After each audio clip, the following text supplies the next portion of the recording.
Hello, everybody, and welcome to the Penalty Loop Podcast, a podcast about biathlon by Jordan Gottschalk from Penalty Loop and a regular guest, RJ Weiss from Biathlon Analytics. What is this? What is what? I just got this thing right as we started work. It was like right as we started recording, this big thing pops up and said Grandparents' Day.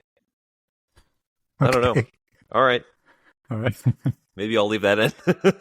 It was counting down. It was going 5, 4, 3, 2, 1, and then as soon as all of a sudden this big thing pops up and says Grandparents' Day. What is when is that? Today or tomorrow? I think it was actually last week. I don't know. Maybe it was today. I don't know. Anyway, it makes me think of something that I always think when I'm watching sports and stuff. Mm-hmm. And then I see soccer players that I grew up watching that are now, grandparents of their children who are now soccer players and they have kids. Oh, yeah. It makes you realize how old you are. Oh, I know. Yeah. When you were rooting for grandpa when you were a kid.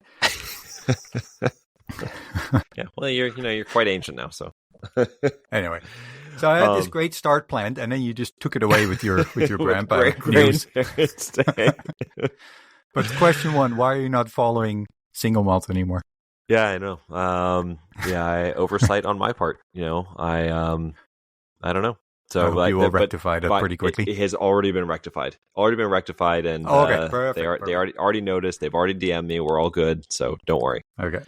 And thanks for the email, Malta. Yes, always thank you for the email. We always want it. But before we kick off, we always start really on a strong note with you right in there. But I'm going to propose for the future podcast to maybe have you join the podcast about halfway, have a bit of a different order so that we build up the tension slowly and then get to the peak of the event about halfway. How do you feel about that? Yeah, well, I will be interested in listening to the first half then, just to see how everything goes before I join in. But the question is, will you? Or will you just kind of let it run and then start listening later on? No. I will start listening right at the front, because that's the kind of fan I am. I start listening right at the beginning and I listen all the way through to the very end, from yodel to yodel. So what do you think of the rule proposal? Yeah. I think so. I've got a lot of thoughts, and if you saw my 8 bajillion tweets on the subject, you'll see that they evolved over time. But I think that for the fans in the stands, I think it's gonna be a good experience, because you sort of get the early excitement, and you're going to be there and cheering for everybody, and then that as it's building, you'll see the main event, so to speak, a little bit later. Just so anybody, if you haven't seen it, and I think NRK had an article about it, and Fondo Italia had an article about it, and I believe a couple other outlets. Those are the two that I read. The IBU is proposing a change to the start order for sprint and individual events. So your top athletes, so all the main draws, so to speak, your Lisa Patazzi, Julia Simon, Quentin Fiume, Emilien Jacquelin, and the Beau brothers, they will be starting in Group 3. And so normally you see them at the beginning of the race, because that's kind of where they want to be, and because it's fresher snow, fresher tracks, and then they get the best course. Also, you're closer to when you zeroed, so less time for winds to change. Now they would be in that third group, so they'd be starting from 50 to 75, somewhere in that range, for the start bibs. Yeah, someone like that. Yeah, and so and they would always be in Group 3, and groups 1, 2, and 4 might change up, but your top 15 athletes are always going to be in that group. And I have a question about that, because from what I read, the way I understand is that they're not basically putting their names in a hat and get to pick where they want to start in that group. It's just like rank number 31 starts first, rank 32 starts second, etc. Right? Yeah, that was my reading of it as well. But again, I seem to have misread it a couple of times, so I don't know. But that was how I was reading it too. It was like, it is going to be by world ranking. Yeah, I think for the fans in the stands, like knowing that those guys are coming up in the third group, it'll sort of build the excitement, and then you'll sort of have the athletes who are still on the course after them, finishing up and still racing, while you're still celebrating, the big athletes as they've just finished up. I think on TV, I have mixed emotions. I think that the television broadcasters are hoping that what happens is, and this will probably be the case, is that people will still tune in. If the race says it's going to start at 3 p.m., that they will tune in at 3 p.m. and they will watch, the entire 2 hours or whatever it happens to be.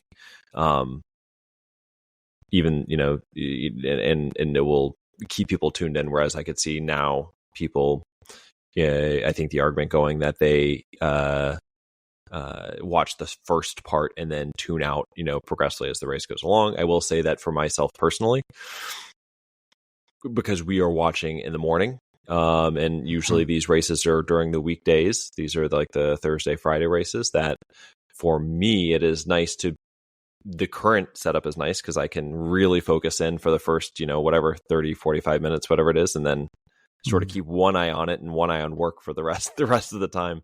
But I don't expect them to make choices based on what I like, as much as I think I'm important. But yeah, I mean, I haven't been on social media for a while, so I wasn't really following it when it came out. But I looked it up earlier today, and it's always hard to have an opinion without being influenced somewhat by the teams or athletes you're rooting for, and think about how it's going to impact them. But the one thing that stands out for me, also reading some of the feedback and everything, is especially now with the typical conditions, either low level of snow or quality of snow, or whatever it may be, it made me think, like, why does it feel like the top athletes feel sort of entitled to have the best conditions? Because yes, they are perhaps the most attractive part of the event, if you want to call it that. Like, they draw the most spectators, if you want to see it that way. But in the end, they're all equal athletes. So why would the top athletes have the best conditions? And if I saw that Norway was one of the teams that complained a lot, or not. Maybe I shouldn't say complain, but I had some not positive thoughts about it. And I'm thinking, okay, they already have the benefit of probably the best WEX team, especially with the new, non-fluoride. They have the highest budget. They have a lot of things going for them, which is great. Like, and I'm not. It is the way it is, and they've probably earned that to a large degree by being successful in the past. But if you already have all that benefit, do you then also need to sort of be guaranteed to have the best conditions? And I feel, you're always going to, like, the people that will not watch the first 30 athletes in this race are probably the same people that wouldn't watch the last 30 in the previous setup. And the people that watch every athlete, be it maybe not like full focus, but with one eye on something else, they're probably going to do the same now with the first 30 athlete, like kind of keep an eye on it, but still do something else until the top shots come on. But like we've seen so many races, and yes, there's always, an exception where somebody comes up from the IBU and gets in third, I think it was. But typically, when the top 30 of the rankings are in, there's not a lot of things to see anymore. And I think the fact that, like, I was just looking at, the total score from last year. The starting list for now would be Simonator, Campbell Wright, Niklas Hardwick, Alexander Mushkin, Otto Invenius, Tero Seppala, Gigonard, Riedmüller.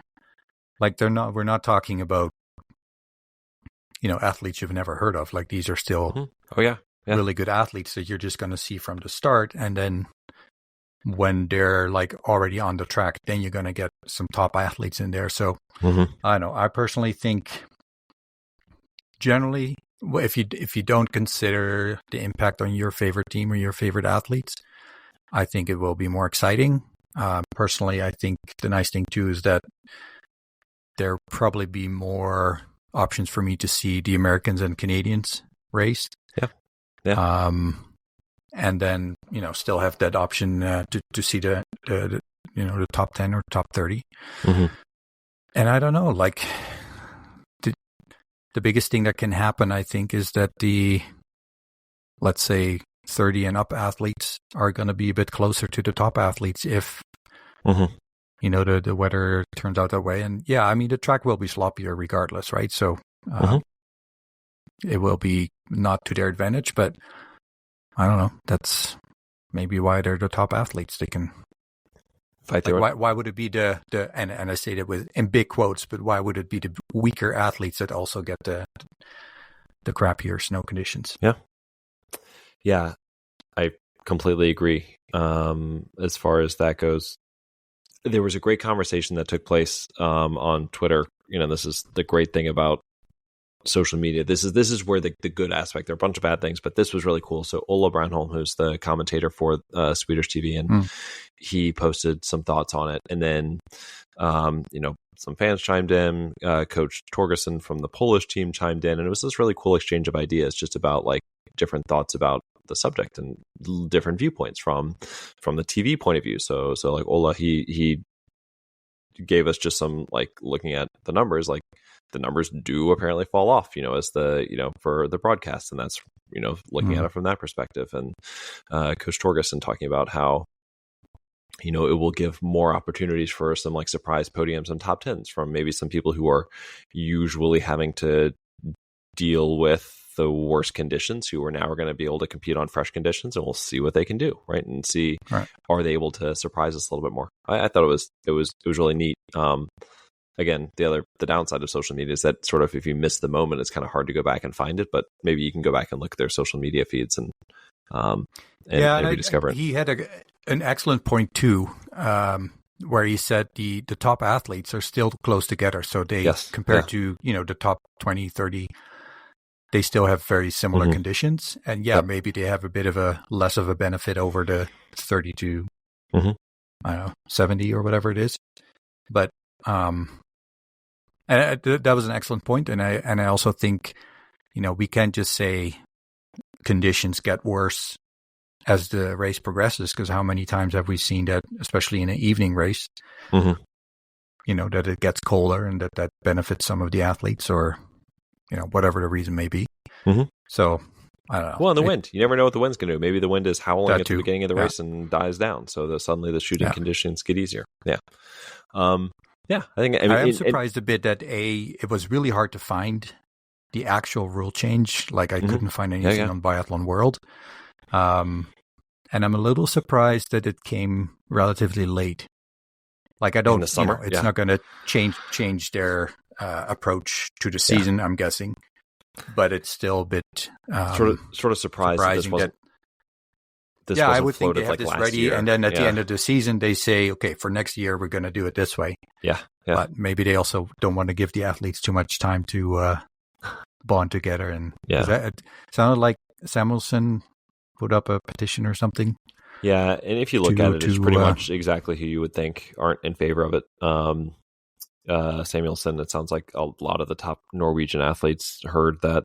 Similarly, a lot of the top Italian athletes, are which includes, Lisa Fatazzi. I'm not saying her specifically, but just the Italian athletes in general. Top German athletes. So pretty much like the top athletes of the biggest federations are all not in favor of it, which makes sense because it will more often than not have them competing on less, high quality snow, further away from their zero wing time. So I get it, and I think in general, as human beings we don't like change, right? And so you this is something that is been consistent, and it's going to change, and it's more often than not been good for those athletes. So why would they want it to change? But I'm actually very much looking forward to hopefully speaking with someone like Coach Torgerson and seeing kind of how it'll affect how they're looking at this, right? Because I think the Polish athletes, we haven't seen them in the top top 20 to 30 athletes in the last couple of years, but they've got some young talent coming up. And how are they going to look at this? Like, do they look at it differently? Is like, are they really positive and optimistic about it? The group I was actually thinking about the most, because I agree, I think those top athletes, when you're really thinking about it, like those top like 5 to 6, the ones who are competing for the overall globe, I think they're all going to be competing on basically the same snow. They're still going to be competing for the overall. I don't think we're going to see somebody come out of nowhere to do that. Like that would be the stunner of the century. But I'm thinking more about the athletes who are sort of in that occasional top 25, occasional top 10 is what I really mean. Consistently top 25, occasional top 10. And I wonder how much it'll affect them if we'll see just different names popping up. And so some of the ones that we've seen more consistently sort of in that borderline region, will we perceive that they are having a worse season next year because it's the margin between them and some of those athletes who are competing later in the race. Am I making sense at all? Like it's a smaller margin than it looks. Yeah. Yeah. And it's, coming from a data person who likes to compare, race to race and season to season and that kind of thing, even though that every race can be super different. I don't know, like I can imagine that athletes that are, around the 20th place or whatever, that you really have these moments where you're like, okay, I had an awesome race. Yeah. But starting 67th, I'm just really curious how much difference it would have been if I had been on the best snow quality. Mm-hmm. And, I mentioned and totally forgot his name, but I think there was the Norwegian guy who came up from IBU Cup and got third or something or fourth. Yeah. And it could have been that because he was so late that it was also to his benefit, maybe with the snow, who knows? Yeah. But, and he probably would still start in the same spot anyway, but it makes me think like, I'd like to see that some athletes that, probably work just as hard. And, now have the opportunity to be like, okay, now I have the best snow conditions. Now let's see what I can do. Right. And let's not forget, we're never going to have an individual or a sprint where conditions are the same for everybody. Mm-hmm. So you're always going to have to deal with this sport that there's unfair conditions. Like we can't avoid that. So I'm just more thinking, why would it always be the top athletes that get the best conditions? Yeah. For skiing, I mean, shooting is a whole different. I get it. I'm right there with you. Do you think it will affect when people tune in? Do you think that people will just say, the top stars are going to start, 30 minutes after whatever? About 30-ish minutes after the race begins. They'll just tune in 30 minutes later. There will be fans that will do that. I can, from my own perspective, if a race starts at 3:00 in the morning on a Thursday, big difference. Yeah. Maybe I feel just a little less urged to sit right there at 3:00. Yeah. But do I still want to see the whole race? I do. I mean, yeah. Maybe we're not the average biathlon fan, although I get the impression that most biathlon fans are really into it because, especially, if you're not from Germany, Norway, France, those kinds of countries. But it's, who knows? And even, I don't know, because I also never know how these things work, because do they count the number of TVs that are turned on to that channel? Sure. Yeah. I don't know. Because how many people still have the TV on, but like you said, are picking up their kids from school or whatever it is that people do, and they don't turn it off. Like, does that still count as somebody who watches the whole race? So, I mean, we'll never know the answer to that, but I think generally speaking, for me, it's not even, like, I know that is probably driven by, number of spectators of the event and how many people join in, but from a sport fan, I'm like I said, I just read into it, but I'm leaning towards thinking that this is a good thing for biathlon as a whole. And they've been talking about bringing the narrowing the gap between the top nations and the smaller nations. Again, in quote, smaller. Mm-hmm. And I think this will help with that. Definitely not going to make it worse. Yeah, and now I'm probably going to end up eating my words on this because we don't know, right? We don't really know. I guess we just have to find out. But my suspicion is that we're not going to see that much of an effect. No, I think you're right. I think it sounds scary, and if I was one of those athletes, I probably wouldn't want it to change either, but it probably won't be that big of a deal. I don't know, but maybe I'm going to be wrong, and we'll find out. I think about the number of times we see. I think particularly last year we would see somebody like Bo starting at like with bib 30 and or 35 even and still do quite well. And there's not that big of a difference. He's not going to be that much further back in the pack. Although I guess you could argue that he picked 35 because of the conditions for that day maybe favored that group. Yeah. I think for the individual, it's not going to really make an impact because I think there's 2 or 3 in the season. Yeah. Yeah. So if you drop a few places, I don't think that will have a major impact. 2+ worlds, yeah. Yeah. Then again, sprints, of course, that's the every most week. Yeah. frequent race. Yeah. And now that I'm thinking it, you could say that the effect could trickle into the pursuit as well, because if let's say you lose 10 seconds and because of that you lose 5 spots, then you start 5 seconds later in the pursuit. That is exactly what I was going to say was the pursuits. The other thing I was going to wonder is, are we going to see smaller gaps, like smaller time gaps? So like the split between like the gap between first and 20th is going to be smaller than it was in the last couple of years. Right. Because we'll see. There were a couple races last year with just some huge spaces. Yeah. Anyway, I'm very curious to see what it looks like now. I wish there was a way to simulate. I wish we could see it, in 2 weeks. I hate that we have to wait. Yeah. Do you think there's any chance that it might be turned back if the petition is supported after this year? I think they're going to go through with it. Yeah, I would think that as well. Yeah, because we have I'm curious. I'm not expecting you to have the answer, but they have these athlete committees. I wonder if they were part of this decision at all, or and you know who's on the athlete committee, right? Samuelson. Yeah, he is, right? He's on. He's one of the athlete representatives. But maybe, who knows?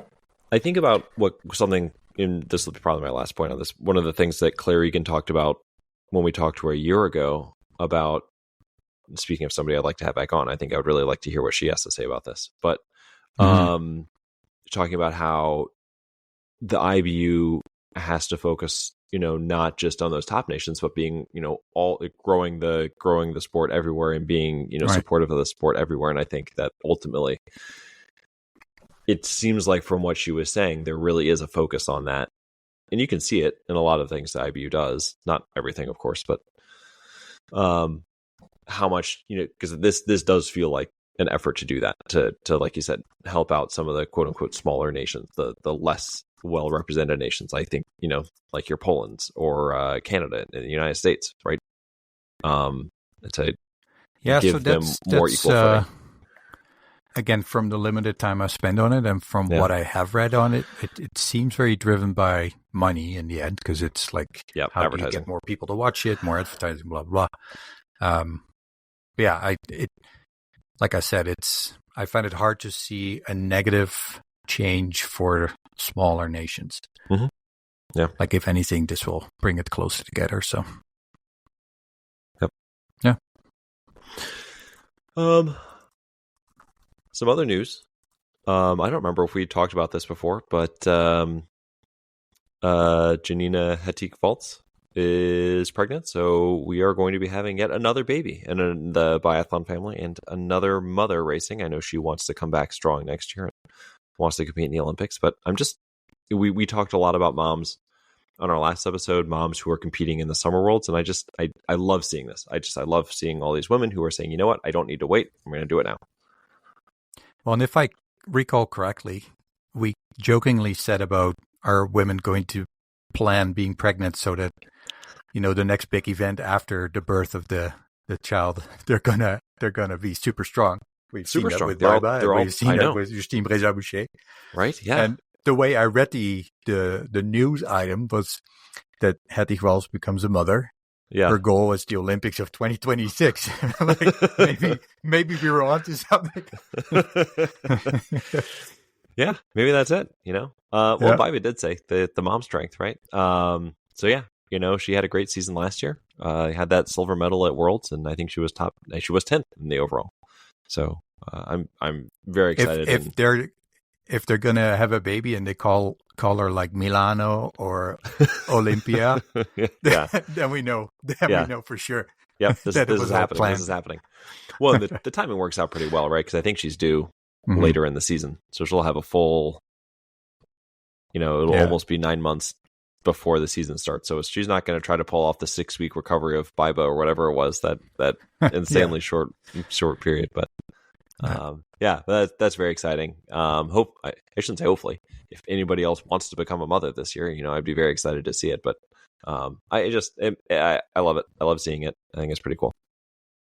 I think we should see if we can find some data if there's a correlation between happiness and success. Because I don't know the year that Legright was doing so well, his first year. Mm-hmm. I think he was also dating an American athlete for a while.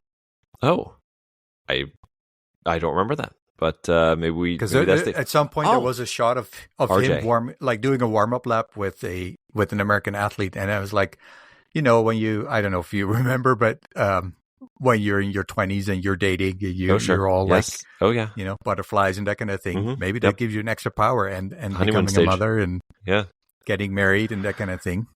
Well, and hasn't JT has won the overall? I mean, he's won it several times, but both seasons that he became a dad, right? He won the overall that year. So yeah. Maybe those butterflies just help you up the hills a bit better. Mm-hmm. I was going to say we just need to get him to marry an American, and then he can change his citizenship, and boom, and put him with Campbell Wright and Germain and Brown, and we got ourselves a roster here. There you go. Yep, Doherty and Schomer. Look, we're going to have people fighting for relay spots. There you go. That's exactly where you want to be. And then it frees up another spot on the Norwegian roster for some of their IBU. It's a win-win. Do you think they're going to fill it? Can they find somebody? Yeah, that's a good question. Is there any hope? Speaking of Norwegians, my girl Ingrid Landmark Tangervold, whose new married name, I think she is going to keep competing under Tangervold, though. Correct? Because when she raced at Fourcade, they were still having her listed as that. So I think she's going to continue to race under Tangervold. So, but she got married in June, and then right around then she had a fall and broke her hand. Apparently at the Blink Festival. Oh, was it then? I thought she broke it before. Anyway, it was at the Lofoten Sky Race. I'm assuming that's the crazy climb. Although I always thought it was called slightly different, but regardless, that's where she broke her hand apparently. I didn't see that. Yeah, and I completely missed that. But she's recovering really well. Apparently, she's great. She did really good at the Martin Fourcade Nordic Festival. Mm-hmm. Yep. And you were asking me before we started recording if I watched any of it, and I didn't definitely not see all the races and all the stuff around it, but I did see the race, the men's, I'm thinking mass start. Mm-hmm. Yeah. With Emilien doing Emilien things. Yeah. Where I think it was the first lap. Okay, yeah, we're good. We'll come right back to it. But Tangervold, anyway, so Fondo Italia, I've mentioned them a couple of times, but they had an interview with her where they're training in Lenzerheide, which I thought was cool, that they're training at the site of the World Championships, sort of getting the lay of the land. And she said that she had to do a whole bunch of other things that she wouldn't normally do because she had to rest the hand. But she sounds like she's recovering, like you said, very well and is going to be just fine for this year. That's good.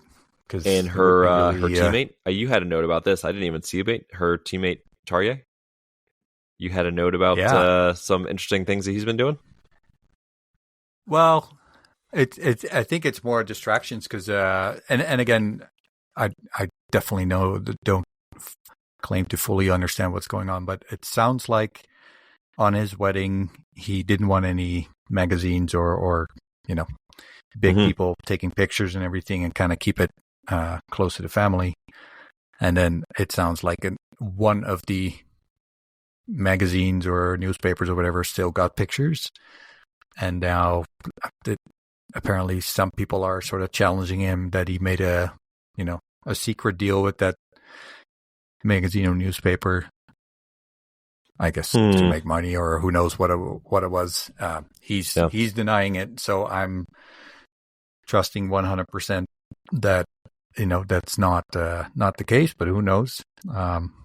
These guys are superstars in their country, so it's a bit of a different situation than what we're seeing here in the U.S. and in Canada. But I don't really care what happened there, but I always think those things are athletes' maybe not worst nightmares, because injuries will probably be a lot better, or worse. But it's just not something you really want to deal with.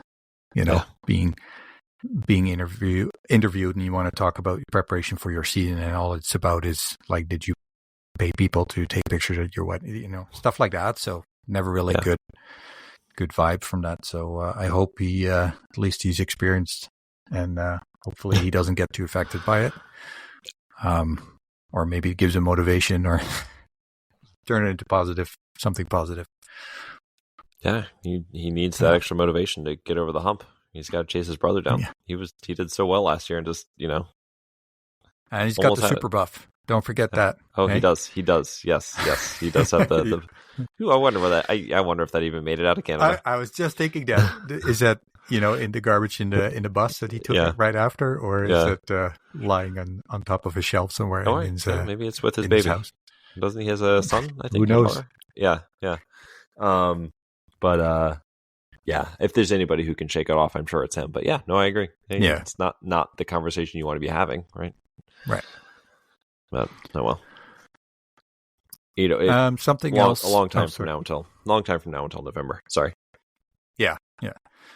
No, I saw that you posted some stuff on Twitter X already about this, but I thought it was so cool to see what the Czech biathlon team. Oh, good gracious! Yes, did for their summer biathlon races. Yes. I don't know if all the top athletes participated, but they had people with bright red torches. I think it was evening races. They had these athletes go through these corridors of people on both sides of the track, and definitely they made a cool show out of it. Yeah, it was awesome. Did you see any of the races, or was it just pictures? I did not see it. I've just seen the videos that they posted on social. It was awesome. They did it big this year, and they did some advertising this year to publicize it. They got more fans out there for their summer races than they ever have. They had this food trucks that were there, this whole big deal, and so they had their morning sprint race on Saturday, and then on Sunday they had a pursuit, I believe. And that Saturday night race that you were talking about, they had the flares, they had people singing. It is just a mad scene. It's like something I just had never seen that with biathlon, and it was awesome. I want to see more of that. Do you know where it was? Was it in the main biathlon arena? I'd have to go back and look. Yeah. But the other cool thing was that it was a really cool event that they had on Saturday night. They did. It started out as a super sprint. So they did a men's qualifying and a women's qualifying. And then after you had your qualifiers, they did a draft where the women picked a man to be their partner in a mixed relay. And so they got to and then they raced as a mixed relay from there. Yeah, it was really awesome. Yeah. It was definitely thinking outside the box, and I love that. There's a whole conversation to be had about and Jacques Jeffries from the French team, he posted about this too, about building out summer biathlon. And if we're going to do it, like, make it fun. It doesn't have to all look the same. You could say you should try to mimic winter biathlon as much as you can without snow then, of course, but or you can just embrace it and say let's do that. And it made me think of cricket. I don't know if you follow cricket at all. Sure. But I remember when I was like, in my teens, I watched cricket sometimes, and it would be a test match for 4 or 5 days, and then for the American listeners, like they call 6 pitches and over rather than an inning in baseball. Mm-hmm. Anyway, the point is that they basically set up this alternate type of cricket where they only have a limited number of pitches that are thrown, and where in the 4 or 5 day race or matches, it's all about not getting out. You're basically protecting your sticks, and if you can get a score, great, because you have now say 20 overs or 40 overs. I don't know exactly what it was, but you have a lot less opportunities to score. It's way more attacking because it's better to go for a 6 than. So anyway, it's to the point where it's a completely different game. Even, I don't know if, like I said, if you watch cricket, but the matches that take 4 or 5 days, they're all dressed in white or like a creamy color. Sure, yeah. These short evening matches are all like bright yellow, bright pink, whatever you can come up with. Yeah. And it's just completely different. And I actually just responded to Jeffries that, I'd be interested to see if summer biathlon is getting bigger, if they're trying to focus it on the top athletes from winter biathlon and try to get them into it, which I think will be really hard. Or do you just see it as, a different type of cricket, and in this case biathlon, and just say we're going to have a summer tour and a winter tour? Because of course the summer tour, the roller skiing biathlon, can go through the whole year, because it's not that hard to find a place that has no snow but has a biathlon range. Yeah. Or you can build it or create it temporarily, but so you could do that throughout the whole year. So then I think it would be more likely to see a separate competition. Yeah. No, and I like you had another post here where you talked about like going to different countries, like going to Brazil, going to New Zealand, going to Morocco, right? And right, just different places that we don't normally see. I think that'd be fantastic. I joked about going to Miami. Like, that's probably not the weather that they want to race in, but like, hey, going doing something silly like that. Yeah. I just think it'd be fun. You're laying down for your pro, and then you're going to be torn away by an alligator, but torn away by an alligator or jumped on by a gigantic iguana, falling out of a tree. That really does happen. So, yeah. But no, I mean, I follow Formula One a little bit, and you see these races now in Miami and Vegas. I think there was a race on partially on a airstrip of a. Oh, good gracious! Yeah. So I mean, in a way, I'd be really excited to see what would happen if they really start with a clean slate and say, okay, this is going to be different. Let's be creative here. And like you said, maybe do a super sprint and do a draft for a mixed relay. Yeah. Why not? It could just be fun. Evening races, have races in town. I think the hardest part is, and I think, I'm not sure if it was, it's probably Jacques Jeffries then, but if he mentioned it or somebody else, but that the tracks are often more flat, because it is pretty tough to downhill on roller skis without being able to brake. But at the same time, I think you can find places where you have a steeper section but also a gradual section. So if you can get them to go down on the gradual, then do it like doable. Build the hills, the little humps. No, but even I'm being silly. Even more hillier. Anyway, it'd be really. It's really interesting to see what's going to happen there. So no, and it will happen. It's going to have to.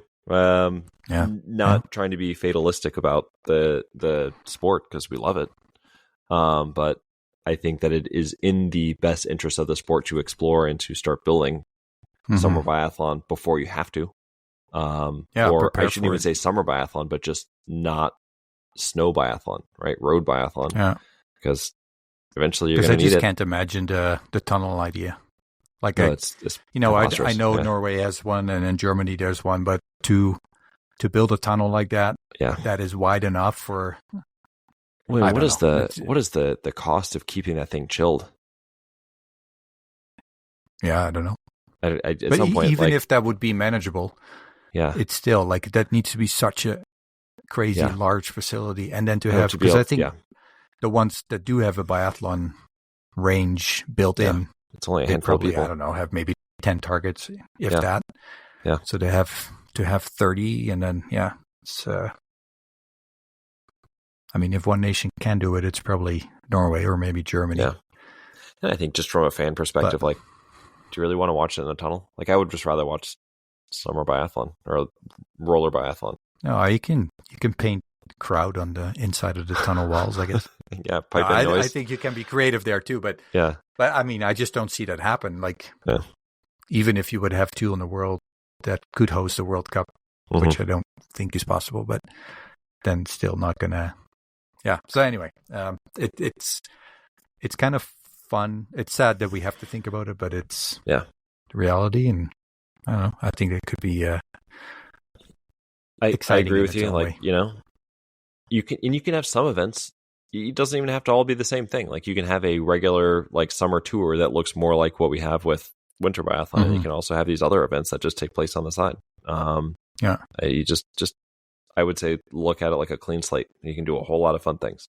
And what I do like right off the bat is that you can start with every athlete having their own or having the same roller skis.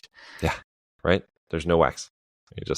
These are no wax. Everyone's got the same technology. Changing conditions. I'm assuming the asphalt stays, in the same condition the whole race. So, well, you'd hope so. Yeah. If it doesn't, that's a real problem. But going back to Emilien, I mean, that was awesome to see. And was it the first lap where he just sprinted like 30 seconds ahead of everybody? He just took off. It was perfect. He did, and he also didn't give up, though. Hey, that's so what I really liked. Yeah, so that was the Martin Fourcade Nordic Festival for anybody who wasn't watching. He just like blasted away. It was so perfect. And then also, I mean, I guess the whole race was like the Jacqueline experience. It was like, all right, here we, But then all of a sudden, Jakob Falk was in the lead. Jakob Falk, after two shootings. The shooting let him down, but it was fun to watch. And I think Sebastian saw Stalder part of the women's race. Yes, super. That was awesome. I did not expect it. Yeah, and Eric Perot was in there for a while. So the Martin Fourcade race, I mean, it's in Annecy, I believe, and so there's sort of like it's not really an arena, but there's the shooting range and there's the stands, and it's sort of like an openish area, and then it goes out along the lake, sort of like this out and back. For anybody who doesn't watch it, right, it goes out along the lake, and then it basically does a U-turn and comes back. And so the entire race, the chasers can see the leader. I mean, you're never that far away, right? And so it just has this really cool. I mean, I guess Jack Land got a bit of a lead, but you always have the ability to chase, and it gives it a different sort of feel. I really enjoy it just for what it is, just sort of a summer. Oh, totally, yeah. Yeah, summer festival race. It's great. And you can have races like that, that are these just, it is a mass start race. It looks a lot like what you'd expect to see. Yeah. Mass is a bit in quotes because 9 people. It's not really mass. Yeah. It's a third of a normal size. I think that's, if there's more emphasis or more attention for it, then you can make it bigger. There's hopefully more money available, and you can actually build it out to And I mean, there's plenty of car race circuits or other ideas you can come up with to, like did I mention last time Spa-Francorchamps, the Belgian Formula One circuit? I don't know if they're worried about the asphalt with all the poles, but I mean that could be a pretty challenging course. Like there's a lot of ups and downs in that circuit, so who knows? It would be interesting, but. anyway. Yeah, we've been talking a lot about what shape roller biathlon will have, summer biathlon will have, but there was a lot of racing the last, not so much this weekend, but last weekend, because we had Martin Fourcade, which we can go over a little bit more if you want. There was the German National Championships, the Italian National Championships. Of course, we talked about the Czech National Championships, the Finnish National Championships happened.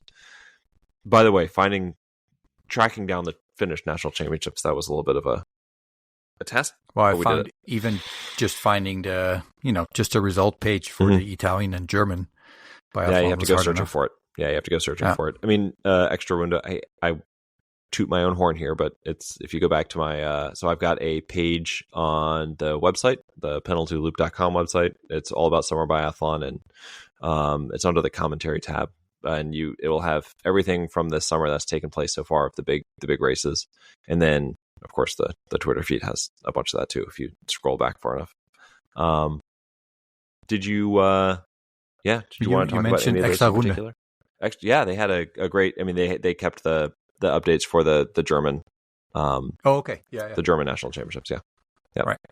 So we talked a little bit about Fourcade. That was sort of the highlight because it's got all the big names. On the women's side, you had Simone and Tangervold. We mentioned Jean Monod was there. Dominguez, Anna Gandler. Yeah. Vogt, Lena Heike-Gross. I feel like I'm missing. Bryza Boucher was there as well. Yeah. Yeah. And actually got second. But yeah, Simone won. Tangervold was in third. So that's a kind of a good indicator of the recovery or the amount of training she was able to do with the hand. We mentioned Stalder won on the men's side. And Jacqueline actually did come in second, even with four penalties, which is just kind of silly. He was only 8 seconds back. I mean, yeah. Yeah, because there was, 20 seconds or 10 seconds in the penalty box kind of thing? Yeah. They don't do a loop, they just stand in a square. Yeah, and you had the 3 extra. So you get, you have your regular 5, 3 extra rounds, and then if you still have any targets not down, then you go to the penalty box. Right. It was a lot of fun. It was really hot out there. They had these like sprayers out. It looked like they were spraying for weeds. They were kind of misting them down, and that will be the timing of the year, hey, when the city just decided to spray all the weeds that weekend. Yeah, it looked really silly, but they're all getting sprayed down after every lap. I mean, I don't know what the actual temperature was, but it looked quite warm. The people there were people watching from boats in the lake, and they had the right idea. That's where I would have been, is on a boat. That was the place to be. Well, probably in the water mostly. Oh my gosh, yeah. It looked quite warm. And I think the other event that I think got the most attention was the Italian National Championships. Vera wasn't there, and there were a couple other small. Right. I'm sorry. No, I was going to ask you, do you know if Vera participated? But yeah, she was during the Paris Summer Olympics. She was commentating for, was it Eurosport? And so it kind of threw off her training, and she decided that she was going to do her own thing. So Vitozzi was there, a bunch of the younger names, Komola, Passler, were there. On the men's side, of course, Lucas Hofer and Jacques Omel and Biona were all there. And but the big story was Vitozzi, who just some combination of her being in incredible form and nobody else really quite being there on their top form, because she won the sprint by 2 minutes and 14 seconds, and she won the pursuit by 5 minutes and 30 seconds. And she passed everybody. Number 2 Passler, right? Yeah, she lapped everybody. Yeah, it's just a completely dominant performance. So I can't wait to see her. She's racing at City Biathlon this coming weekend, so I cannot wait to see it. Which one's that? In Dresden. Not Dresden. Yeah. Okay. Yeah. And that's going to be like the last big one. But yeah, she is clearly on top form, and I think that September. So I don't know, how do you build from there? I don't know. It's just crazy to me. Yeah, and again, it's like building towards a certain peak in the season, or yeah, right. So that was I wild. did read something about and I think you mentioned it last podcast that there is a change to the World Championships only being every second year. That's just for the summer biathlon, is that right? Summer biathlon, exactly. Yeah. Okay. Yeah. Okay. Yep. In Italy, on the men's side, Lucas Hofer won the sprint. Jacomel won the pursuit. Nikola Romanin was silver in both races. I can honestly say I have not thought about him much at all. So good for him. That's pretty awesome. Mm-hmm. Mm-hmm. Yeah, and on the German biathlon, summer biathlon, I was really happy to see that Preutz she won the short individual. Mm-hmm. Yep. That was super cool to see. I'm assuming she's going to be part of the World Cup again.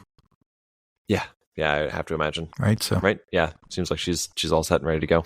Yeah, but a lot of different names on both the men and the women, different names, but especially on women. Yeah, with Preutz then and then Puff Wiesenarter. Yes. Yeah. No, not Wiesenarter. Yeah, she was there. And then Tannheimer, Freuwerth, Schneider. Yeah. Fichtner.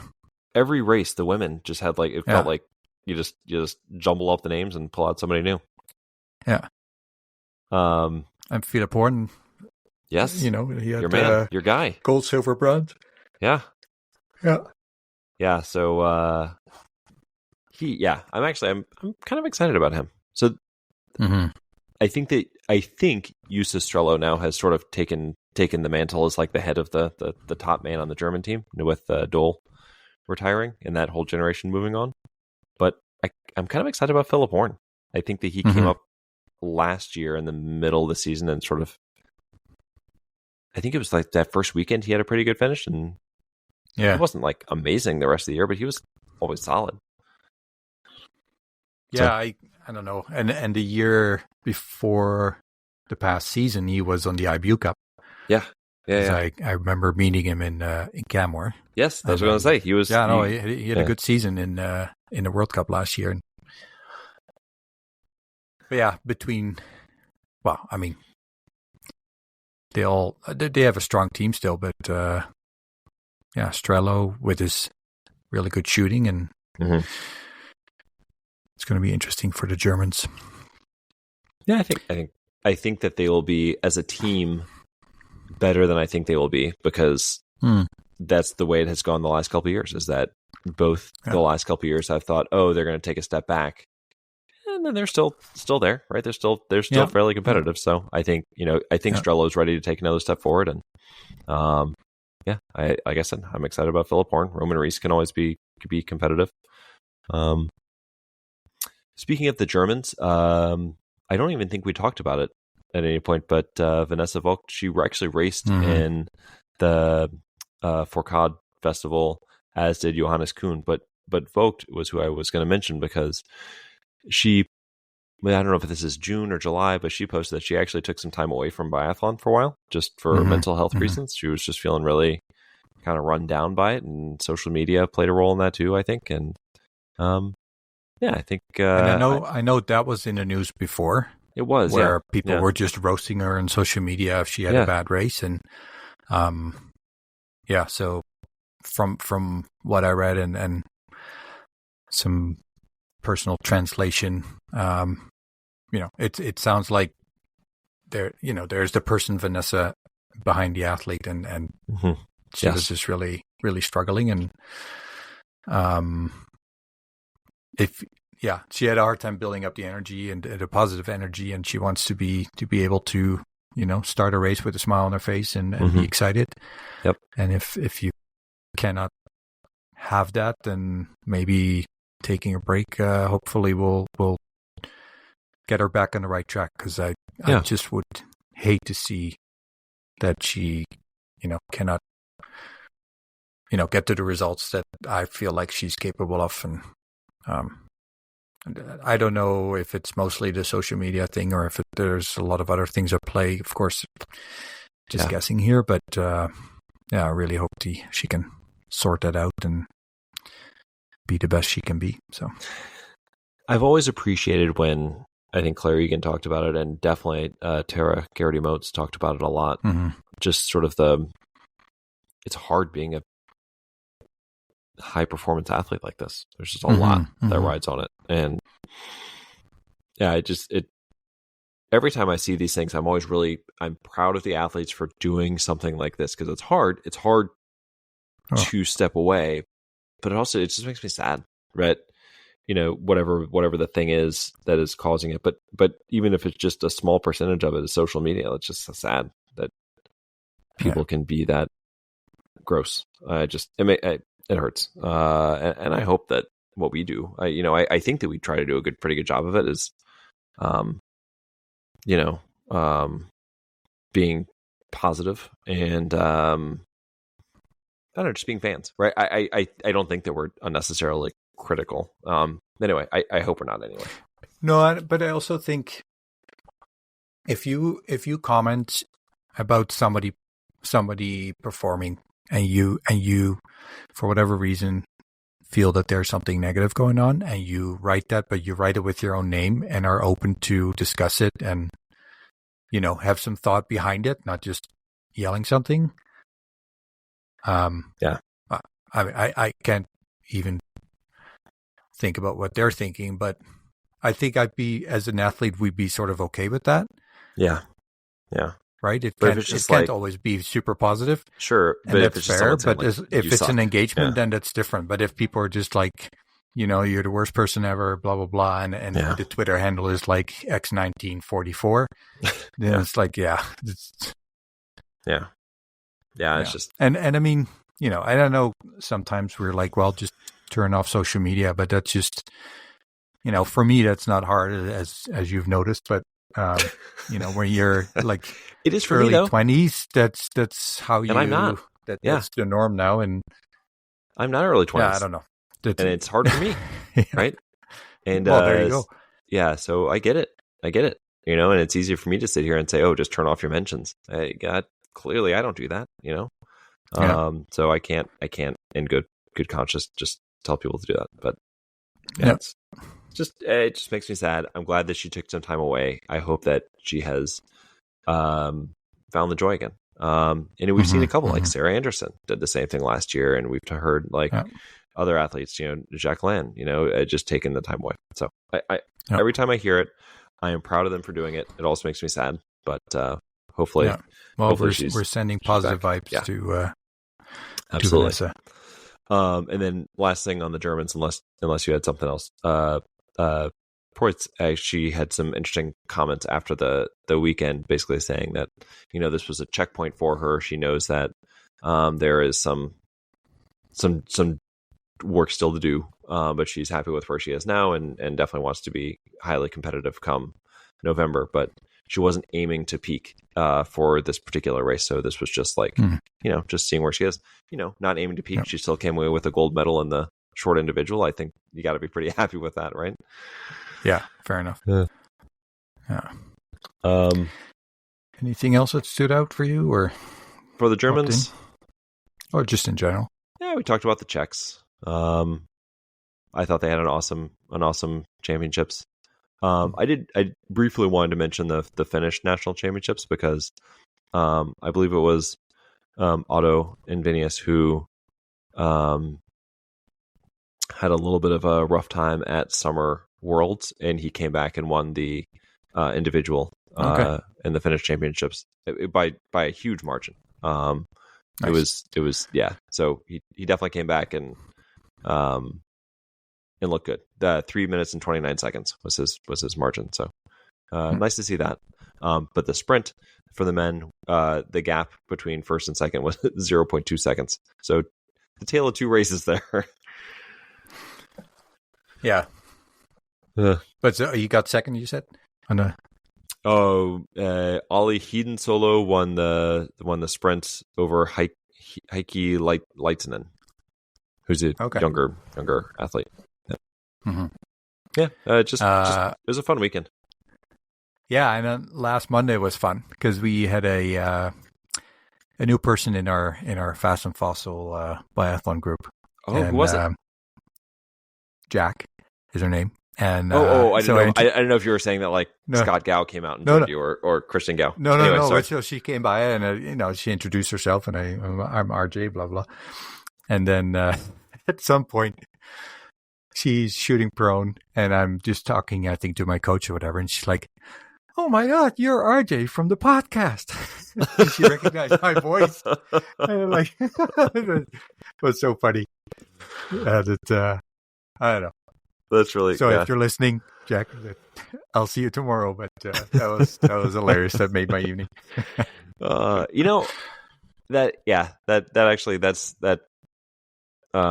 really appreciate that. That's just very. It's one of those little silly things that just really make you. They really kind of tickle you. We went for dinner as well, and then all of a sudden I find out that I'm sharing the table with a group of like 11 or 12 people, but one of them was the sister of Adam Runnels. Oh my gosh!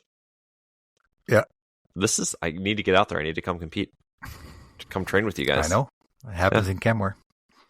This is the place to be. Yeah, I'm very excited. We're in the closing moments here. Biathlon 23 did me a huge favor. He wrote a little bit about para-biathlon. I added that to the timeline of biathlon history, which is on the website too. So go check it out. I really appreciated him doing that. It was really nice of him. And unfortunately, I can't think of his name, but I know there's a Canadian athlete who trains in Canmore, and I've seen him in the wintertime on a sit ski, and it's very impressive how fast he can go with all the power coming from your arms and shoulders, and then to see him shoot, it's amazing. It's very impressive. So we should have mentioned this. So Oksuna Masters is a American para biathlete, and she competes also in the Summer Paralympics, and she won a couple of medals. Did I see a picture that she has won 4 medals in different Paralympics events? So she has won medals. Yeah. So she's won medals at all sorts of events. So this in road race, gold in road time trial in Paris, also in Tokyo, but then she has won a bronze in para rowing in 2012 in London. She's done para cross country, para biathlon. She's won medals in. I mean, she's just won medals all over the place. Yeah, so just an top athlete, unbelievable athlete. Yeah, yeah. So, and she was born in Ukraine. Yeah, so just a pretty cool story. Yeah. You got anything else? Other thoughts? No, I'm excited for City Biathlon coming up. We've got a couple more national championships. U.S. Biathlon had a couple of time trials this weekend. So I think that Maxime Germain won the sprint, and he won the sprint, and DJ Irwin won the women's sprint. Just fun. No, it wasn't like national championships, but just doing some little races. So just always fun to see. We got City Biathlon coming up this weekend. We have a few more national championships. I want to say the French national championships aren't for a while. At some point, Norwegian national championships will be coming up, and a few others. But yeah, I'm getting excited. So we have a whole bunch of interviews coming up shortly. I think we have, I wrote it down, 4 or 5 set up right now. And I'm messing things up with my schedule. RJ's already messing things up. Yeah, so we got that going on. Yeah, so we're going to be busy. It's going to be a busy couple of months here. I started working on my previews for the year. I always start with Switzerland and Austria. That's just always the way it's been, and so I jumped right into those, and I'm already very excited. It's going to be a long couple of months, and I'm going to probably need every minute of it to do everything I want to do before the season starts. Yeah, and I have big plans too, but I'm not sure when I'm gonna get to all the analysis that is required. But we'll see. All right. Thanks everybody for listening. Yeah, this is fun. I appreciated it. I kind of needed it today. This was my therapy for the week, so I appreciated it, RJ. Yes. Yeah. No, same here. So All right. All right, man. Take care. We'll talk Yep. soon. Bye. Okay. Bye.